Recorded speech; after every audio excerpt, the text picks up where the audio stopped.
Como ven allí en San Rafael, estamos hablando en La Habana. Hacía un tiempo que no veíamos protestas más allá de lo que son las manifestaciones pacíficas de las damas de blanco. Fueron pocos los que salieron a protestar, son unos cuantos los que salieron allí inmediato a tratar de ahogar esas voces. No hay reportes específicos sobre detenidos. Y por cierto, el asunto no se quedó allí, tenemos más imágenes. Pueden ver, llegaron los represores.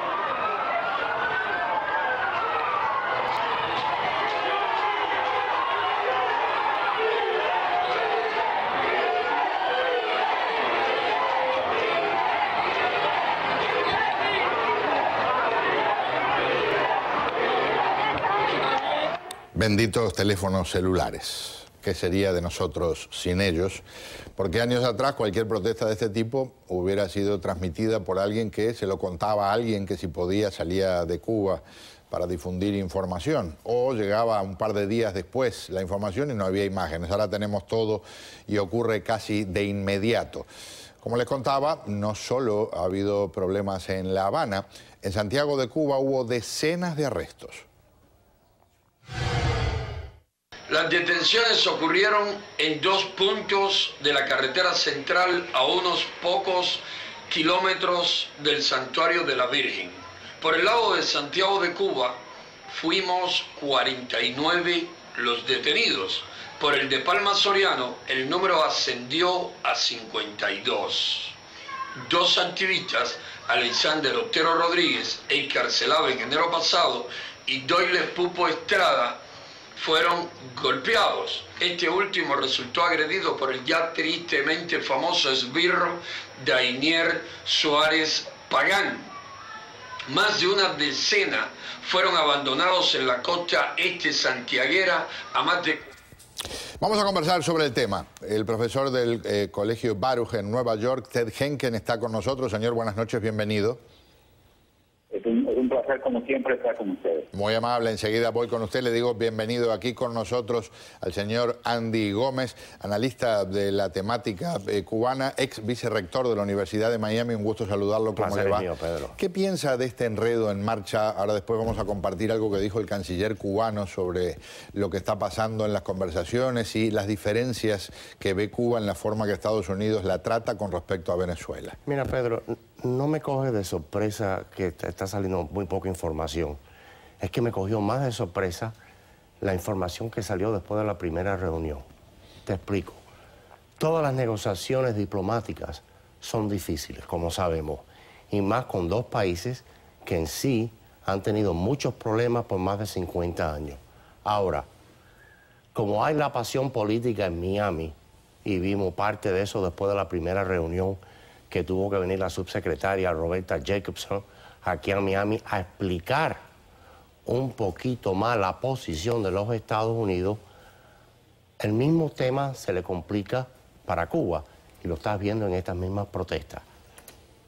Ya el pueblo cubano sabe que estas negociaciones se están tratando entre los Estados Unidos y Cuba, y las expectativas del pueblo cubano es que algo tiene que pasar a favor del pueblo.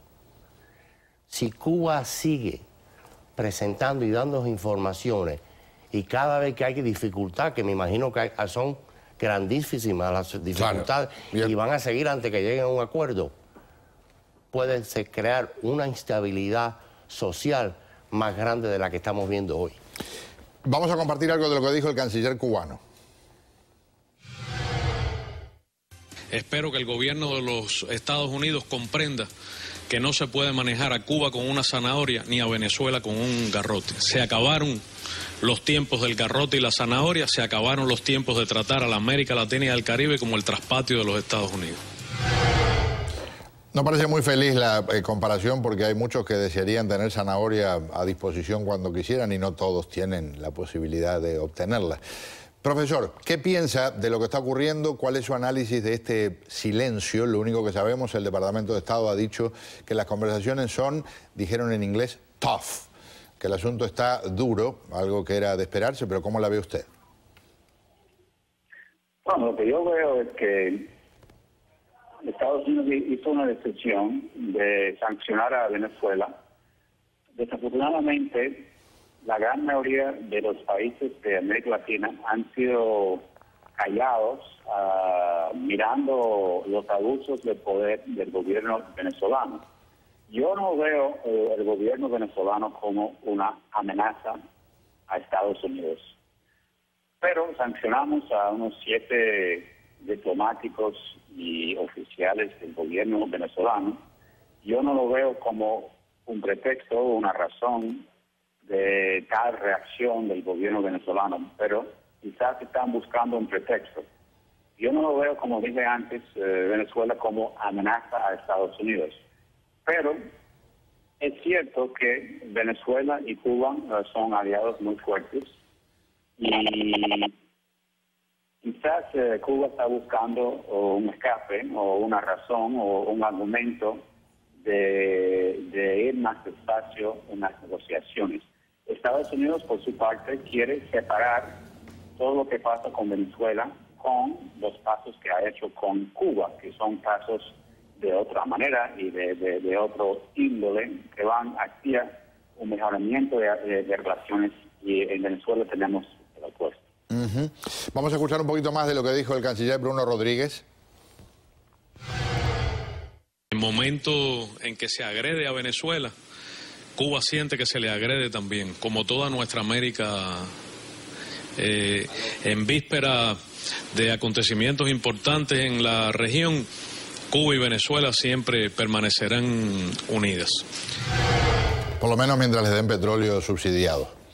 Eso no lo dijo, pero bueno, parece sobreentenderse.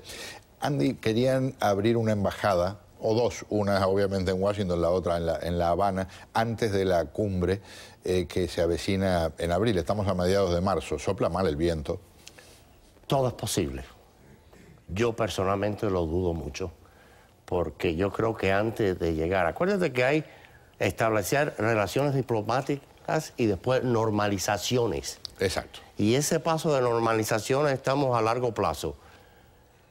Establecer relaciones diplomáticas posiblemente.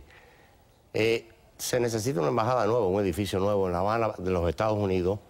Nombrar un embajador americano a Cuba tiene que ser aprobado por el Senado de los Estados Unidos, y eso va a ser muy difícil, más que con 3 senadores cubanos americanos que pueden parar el proceso por las leyes del Senado, puede tomar paso. Ahora, estoy de acuerdo de lo que dice Ted Pedro. Cuba como Estados Unidos tienen que sacar de estas negociaciones el tema de Venezuela. Si no, yo veo estas negociaciones van a fracasar. Al mismo tiempo,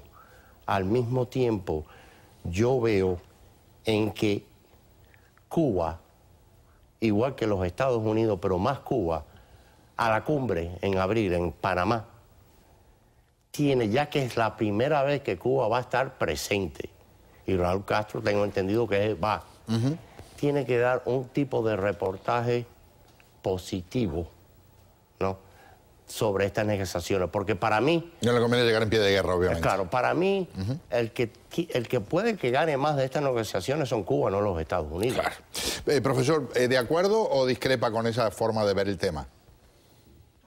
No, yo con Andy estoy de acuerdo. Yo creo que hay presión sobre los dos países, pero no se dice mucho en voz alta en América Latina entre los diplomáticos, pero hay una crítica generalizada hacia el gobierno cubano y cómo maneja sus asuntos interiores, ¿no?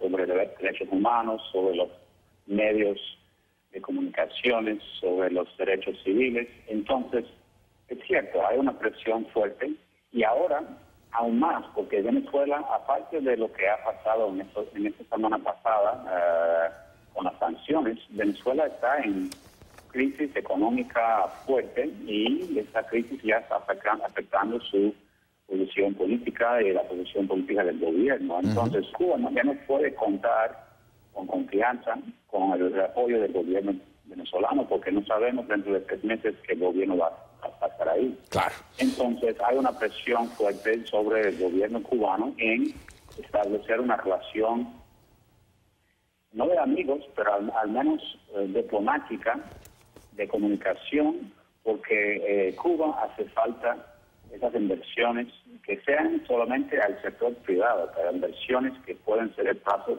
primero a otra relación económica con Estados Unidos y de ahí con el mundo. Profesor, muchísimas gracias, un gusto tenerlo con nosotros. Un placer. Muy amable. Maduro está usando una táctica muy simple y es reflejar los problemas domésticos que tiene Venezuela grandes y echarle la culpa a los Estados Unidos, igual que Cuba le ha echado a través de los años la culpa a los Estados Unidos del embargo, que parte es posible. La escuela del tío Fidel. A todo lo que ha, claro, a todo lo que ha pasado en Cuba. Así que tenemos que ver. Gracias por acompañarnos. El placer es mío. Un gusto. Y por cierto, como les